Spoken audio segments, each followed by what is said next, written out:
They emerged from the narrow postern gate into the howling wind and blowing snow.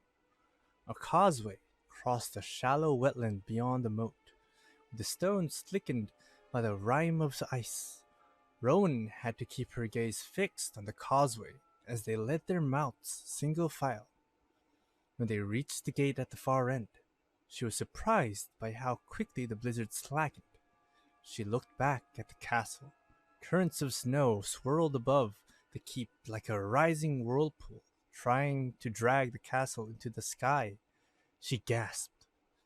Two icy blue dragons flew in a circle above the castle, each chasing the other's tail to form a ring of magical force that would have uprooted any other building from its foundations. Castle Ardenvale stood firm. Titus, Cerise, and Will had already mounted and were hurrying into the relative shelter of the woodland. Titus rode at the front as always. Cato's griffin waited patiently to one side, watching the horses with an alert gaze that made Rowan wonder if it was hoping to eat one. The knight slapped her on the shoulder, shouting to be heard above the wind. "You may stand and stare all you wish, but your horse needs to be moving, and so must we if we mean to reach shelter by nightfall." "Do you think the elves called up the dragons?" "Dragons offer allegiance to no creature but themselves. When the castle does not collapse, they will grow bored and fly off to make trouble elsewhere. Linden has knights ready to follow when they give up. It's still strange they came so far from their remote caves, so I do wonder if someone or something stirred them up. Yet we will see worse if the realm falls apart and the wilds take over." Worse. It was harder than she'd expected to turn her back on the castle and all who sheltered there. But she'd been waiting months for someone to find her father. If no one else could manage it, then she would. The path led through trees in the other direction from Glass Tarn and Beckborough. Snow filtered down to cling to the horses' heavy winter coats. Hooves crunched through the snow. No footprints marked the path before them. The storm's reach faded the farther they got from the castle, and it stayed quiet as the days passed. They took shelter each night in a village or town, or in one of the way stations constructed along the roads for questing nights, stocked with firewood and supplies. At every night's halt, local people gathered for news and to bring people in need of healing to Cerise. Children clustered around for the chance to pet patient Sophos. The locals reported redcap raids, blights of fairies plaguing chicken coops, and pestering guard dogs, and rumors of witches who drank the blood of infants. Always they complained about how much more peaceful things had been before the High King's disappearance. "Is he dead?" they'd ask in a nervous whisper, or with tears, or after a stoic sigh. Cato would reassure them the high throne still stood, since tradition held that on the death of any high ruler, the throne the individual had sat in would crumble to dust. One night, they took shelter in an isolated village at the far border of Ardenvale, given quarters in the carpentry barn. By lamplight, the carpenter and her apprentices were hard at work, shaping poles for a reinforced palisade. They happily accepted the aid of Rowan, Will, and Titus, while Cerise tended to people who needed a healer's service. An old farmer was using an enchanted spinning wheel to weave a strength spell into the finished poles. "We've not needed this manner of protection in years. If the High King cannot be recovered, the elves will return to rule the realm with their cruel and capricious ways." Here comes some village superstition. Rowan glanced toward Will, hoping to exchange a roll of eyes, but he was busy with an adze. "Every midwinter, they will hunt down prey from among humankind to cow us into submission. That's what my grandmother said her grandmother told her they used to do in her grandmother's time.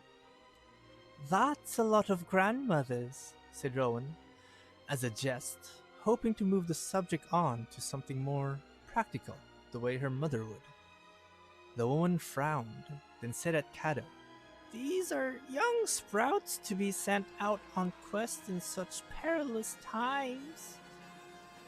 "Young sprouts must be strong to break through their seed cases," replied Cato. "Are you their keeper?" "I am also on a quest. I will not rest until the High King is found." Beyond the village, the road had not been cleared. In the morning, the horses plowed forward on the snow-drifted road with evident enjoyment, although Cato's griffin, Hale, protested with outraged squawks every time he had to land at the cold white stuff. The woodland grew patchy with sumps and mires, tall stands of darkling forest, ominous spurs of the wilds, rose in the distance. They'd reached the forlorn netherlands of Ventris. The birds here did not sing, but cried out with mournful warnings. Clouds shrouded the sky. Hail skimmed low over them as Cato shouted, "Refugees ahead!" The refugees were a group of 20 adults, shepherding twice as many children. They huddled to one side of the trail to let them pass. "Bless you, knights! May your blades strike true. A few defenders remain." "Defending against what?" Rowan asked. "An ogre in our village. We sent word to Castle Ventris, but no one came." "An ogre?" Ceres pulled her bow from its case, eyes lighting with a fierce glee usually concealed beneath her healer's calm facade. Titus said, "Your arrows can't pierce its hide." "I can shoot it in its eye," retorted Ceres. Sophus snorted with an eager toss of his head. Rowan was sure his horns began to glow with excitement. She urged her own horse forward, lightning humming in her hands. Shouting clambered ahead, followed by an enraged roar that shocked her with its intensity. For an instant, her heart quailed. She'd never faced a real foe, nothing but those 7 redcaps. What if she wasn't up to it? But Titus was already casting his magic, a net of confidence that was amplified the more fighters it cloaked. They were ready. They could do this. They charged into sight of a village large enough to have its own mill.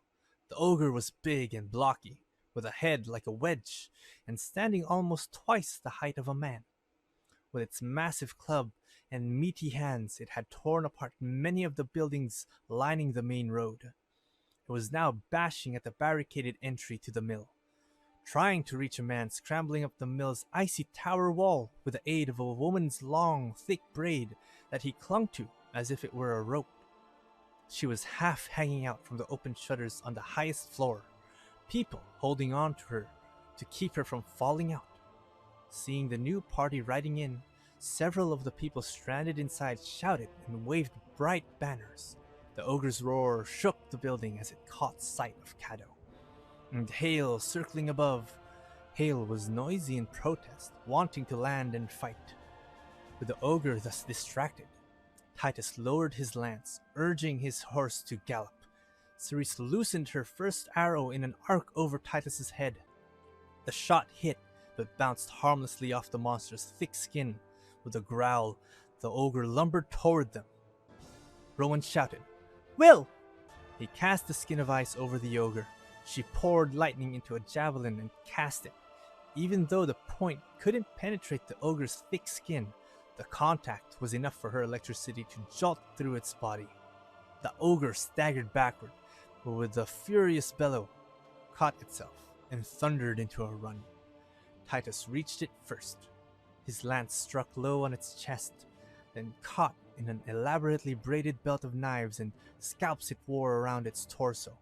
The force of his blow and the torque of the point getting stuck flung him right off his horse. He rolled, coming to rest with arms sprawled out, unmoving. As the ogre veered toward the helpless Titus, Cerise launched a volley of arrows to pepper its back, trying to get it to turn toward her. Cato and Hale thumped to earth between Titus and the ogre. The griffin's wings whomped with thuds like drums. The ogre reeled away from the griffin's ferocious size. With an ear-splitting roar, the creature thundered towards Cerise. Sword in hand, Rowan urged her horse forward, with Will swinging out to come in on the other side. The ogre was faster than she had imagined, bearing down on Cerise and her bow like a juggernaut. Sophos broke stride and lurched to a halt in the middle of the road. The unicorn braced himself and lowered his head, just as the ogre reached him. The brute impaled itself on the shining horn, clawing toward the unicorn's head as the point of the horn pierced out from its back. The impact hit so hard that Cerise was thrown off, but the ogre shuddered as an aura of fierce magic blazed from the unicorn. With a groan, the creature died. By the time Rowan pulled her horse around, Cerise had gotten shakily to her feet, and Sophos had dragged the ogre to shake it free of its horn. The limp carcass oozed blood and stinking fluids over the churned-up snow. A trumpet call rang out, accompanied by the sound of approaching riders. A party of armed individuals cantered into view from the far side of the village. They wore the blue and gray surcoats of Castle Ventris. Seeing the body of the ogre, the woman riding in the lead pressed forward while gesturing for the others to search through the village and fields. She gave Hale a long look and then called, "Is that you, Cato? Back again for another useless attempt to speak to Indrelon?" Cato had been kneeling by Titus, but he rose and came over. "Ah, Elwyn, I might have known you'd get here too late to be of any use." "Ha! That's told me. Yet what lore mage was it who saved your handsome bacon that time the Lich Knight had you cornered at Malice Rocks? Did you see any others?" "Any lore mages at Malice Rocks?" "No, fool. Ogres. This is the 4th ogre that's rampaged out of the wilds in the last month. It's odd to see so many all at once." "No ogres, but there are dragons wandering beyond their usual territory." He started to describe the magical storm of Castle Ardenvale. She interrupted. "Who are these youngsters? That boy looks barely old enough to shave." She pointed at Will, who flushed, and then at Rowan. "Did you bring the ogre with you?" Rowan bristled. Lore mage or not, the woman had no right to make such an outrageous accusation. "We did no such—" "Ro." Will's glance was enough to remind her to close her mouth. "Lore mage Elwyn, we are from Castle Ardenvale, questing to find the High King.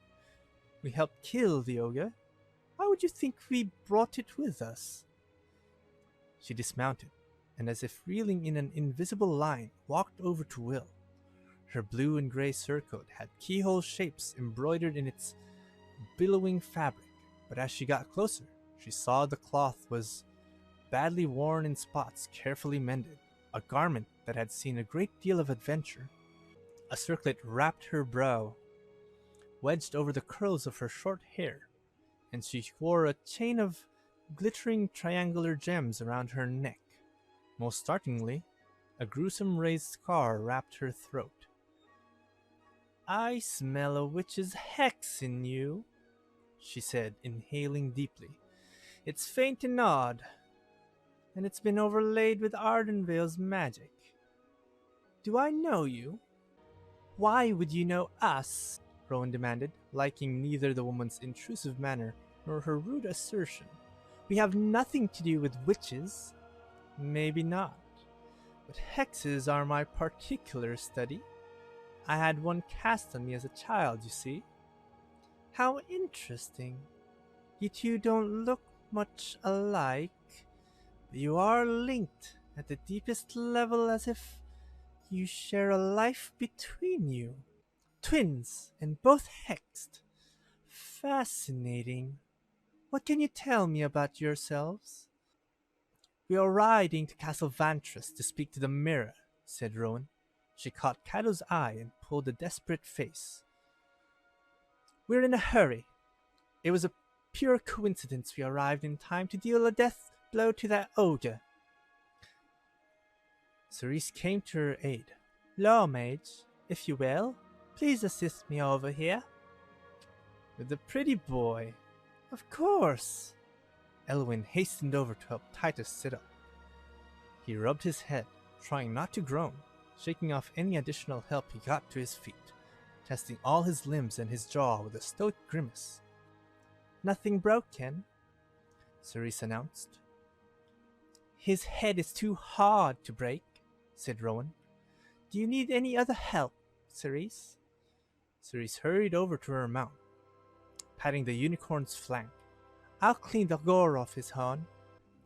I had no idea unicorns did that, said Rowan, eyeing Sophos with admiration. The lore mage chortled. No one ever does until they see it for themselves. Unicorns are seen as beneficent, peaceful creatures, but in truth, they once lived in the wilds and impaled anyone unwise enough to try to capture them. Although I can't blame them, considering the knights of those ancient days hunted them for the horn, which they would saw off and grind into a powder that was said to aid virility. That's disgusting! Cerise threw an arm protectively over Sophos's neck. Fluids dripped off the horn onto the ground at her feet. We need to get moving, said Rowan, cutting off whatever the lore mage might say next. The villagers had dismantled the mill door's barricade and flooded out onto the road. Rowan found their praise and tearful thanks peculiarly bothersome. The ogre was dead, and that was all very well, but since she'd had nothing to do with it, she just wanted to get on. But when they brought out mugs of warm cider and buckets of water for the horses, she was grateful. Elwyn gave the soldiers instructions to dismember, burn, and bury the ogre, then trace its trail back to its exit point from the wilds. Afterward, she addressed Cato. I'll escort you to Ventris myself. Is the pretty redhead boy able to ride? Or do we have to leave him behind to be accosted by some love-struck village beauty? I can ride, Titus sputtered. Rowan choked down a laugh, enjoying his discomfiture. But while Cerise cleaned off Sophos's horn, Rowan fetched Titus's lance from the ground where it had fallen and returned it to him. Bad luck get caught that way, she said. He shook his head. Maybe good luck for me. That ogre would have torn my head off. Do you know Sophos was a killer? They both studied the beautiful unicorn. His softly gleaming silvery white coat, his wispy beard, his gentle eyes and calming aura. Unicorns were heathen creatures whose magic worked in concert with their riders. Everyone knew that. Yet Rowan's gaze drifted to the spatters of blood and viscera on the road, and the messy smears streaking the cloth as Ceres rubbed the ivory clean. They made faster time past the village as the snow cover lessened. The woodland gave way to marshland covered with pools of standing water that hadn't frozen over. Elwyn fell back to ride beside Rowan. I figured it out, she said cheerfully. You too must be the High King's elder children. What do you know about that? Rowan asked suspiciously. I know a great deal I never tell, except to Indrelon and my books. The woman had an odd look to her eyes, a weird sense as if spider-like webs were constantly being woven through the crevices of her mind to connect all she observed. Seeing her from this close, Rowan realized the scar across her neck should have slit her throat and caused her to bleed out, but had somehow failed to kill her. The lore mage added, I've spent years wandering the wilds, fighting monsters. You knights and hopeful knights bash first. I talk. You'd be surprised how many of the denizens of the wilds have stories to tell if you can be bothered to inquire politely. They aren't our enemies. Whoever took the High King is our enemy, Rowan retorted. Elwyn gave her a condescending nod. Someone throwing mischief among the crows indeed. Every day we get a new report of some new trouble in the realm. Seems each court is sinking deeper into its own problems. That meddling, secretive queen isn't helping matters. What do you mean by saying that? Lightning cracked in Rowan's right hand as she closed fingers into a fist. I've heard a rumor from my contacts in Locthwain that Queen Ayara sent an envoy into the wilds to negotiate with the Council of Druids, as the elders of the remnant elves style themselves. Probably some of the old coots are her own kin. I have to wonder if she's got an underhanded ploy for power hidden up her decorative sleeve now that Kenrith has vanished. Or perhaps she and her kinfolk arranged his disappearance. Why would she do that?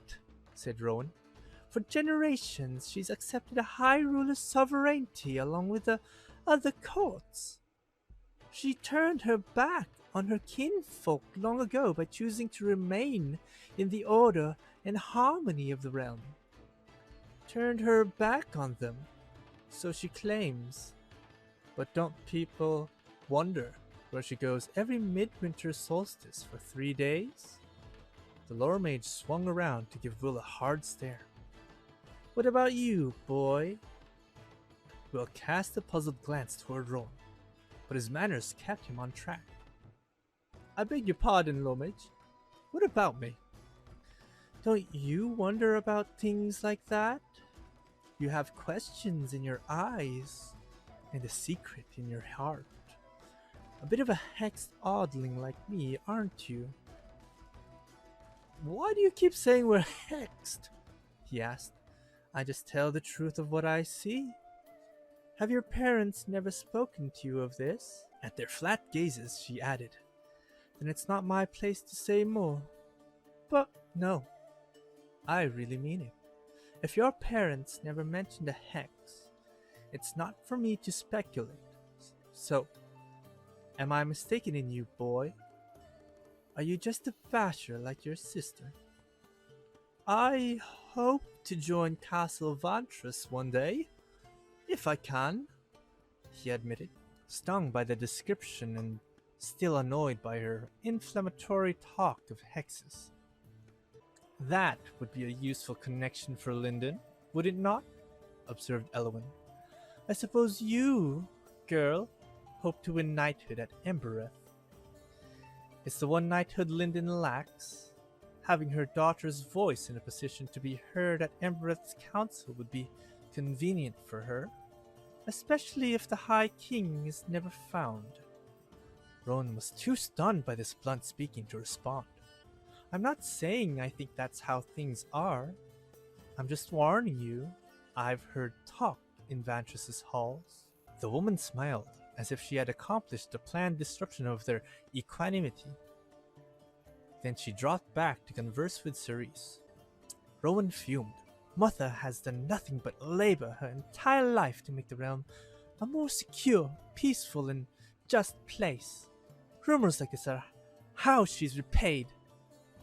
We'll look back to make sure Cerise and Elwyn weren't riding close enough to overhear. Titus had taken the rear guard, while Cato and Hale scouted overhead. If you ask me, it's odd how everyone praises father no matter how often he's late, or if he forgets someone's name. But if mother forgets herself and frowns once because she's a bit tired that day, then there are always whispers that she's envious, or angry, or ill, or stole a shard of father's glory to become queen, as if she didn't achieve knighthood at 4 courts herself, which is more than anyone except father can say. His voice rose, causing Cerise and Elwyn to look their way. Rowan didn't want the lore mage to guess how much he'd riled them up, so she play-punched Will on the arm for the others to see. Are you saying father frowns? Will laughed. Fair. Do you think it's strange he's so cheerful all the time? It is a little disturbing. Rowan tried to make a joke of it, but her chest felt too heavy. But I wouldn't believe it's strange now. I'd be so relieved to have him back. They rode a ways in silence. She wiped moisture from her eyes. Finally, she went on in a low voice. Will, what do you think she means about the hex? She said herself she has a hex on her. Maybe she sees hexes everywhere, even when there aren't. Or maybe she just said it to make us uncomfortable. She clearly has bad history with Kado. So maybe she has bad history with mother and father too. Since she loves to pontificate, it will bother her more if we don't ever ask. Rowan chuckled, but her heart wasn't in it. It bothers me to think mother and father kept things from us. It's like they still treat us as children, or don't really trust us, or there's something they don't want us to know. In their lives? They're the only two people the questing beast has found worthy in 100 years. Then why have they never told us how our birth mother died? Just that it was tragic, and in the wilds. What if there was a hex involved? That would be really creepy though. She touched gloved fingers to her face, as if expecting to discover worms crawling beneath her skin.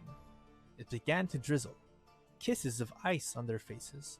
Rowan pulled up her hood, brooding as the day turned gloomier.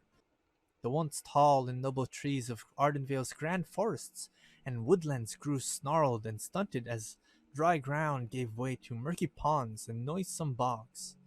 Mist rose in threads like the wailing arms of ghosts from the shallow watery flats.